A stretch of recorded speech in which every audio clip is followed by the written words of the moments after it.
Hello everyone, my name is Rachel Summers and I am a student at the University of Mary Washington.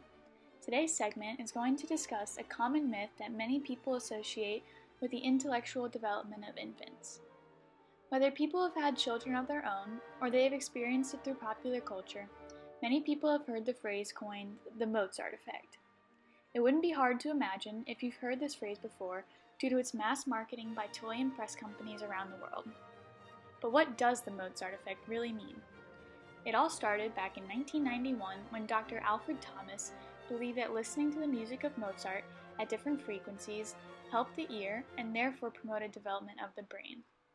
Educator and musician Don Campbell then ran with the phrase and referred to it as the supposed enhancement in intelligence that occurs in children under the age of 3 after listening to classical music.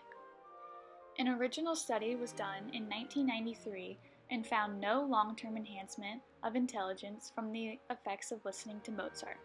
Let alone, it didn't even mention infants in the article. But as society does, companies ran with this new idea and made millions on CDs, cassettes, and even toys. And with this enhancement of the idea came the exaggerated and inaccurate details that spread like wildfire. Reports and articles were publicly posted that strayed further and further from the initial findings.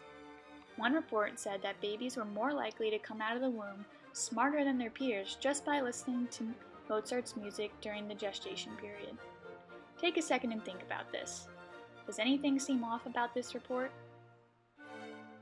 There is no scientific way for this fact to be studied because it is not possible to tell how smart those babies would have come out of the womb without having listened to the music. So, where does Mozart even come into this anyways? The question was asked why especially Mozart's music versus any other classical music composer. So, Nantes and Schellenberg performed a study to test this theory. The results from their study found that listening to other types of music, or even a book read aloud, led to a positive effect. So the key is the enjoyment engagement, not Mozart. Another consideration for this myth is the tasks that participants were asked to do during these studies regarding the Mozart effect. Many of the research done around the Mozart effect involves young adults who were asked to perform spatial ability tasks, such as origami. And yes, it was proven that listening to Mozart slightly increased their immediate abilities in these mental tasks, but they only reaped the benefits for a short period of time afterwards. Definitely no long-term rewards, and definitely no help to infants, who are the supposed beneficiaries of the Mozart effect. It's important for the public to distinguish the Mozart effect that was discussed in earlier studies from the erroneous conclusion that listening to Mozart's music can increase childhood brain development. These such studies have never been conducted with young children and would be hard to contain scientific conclusions.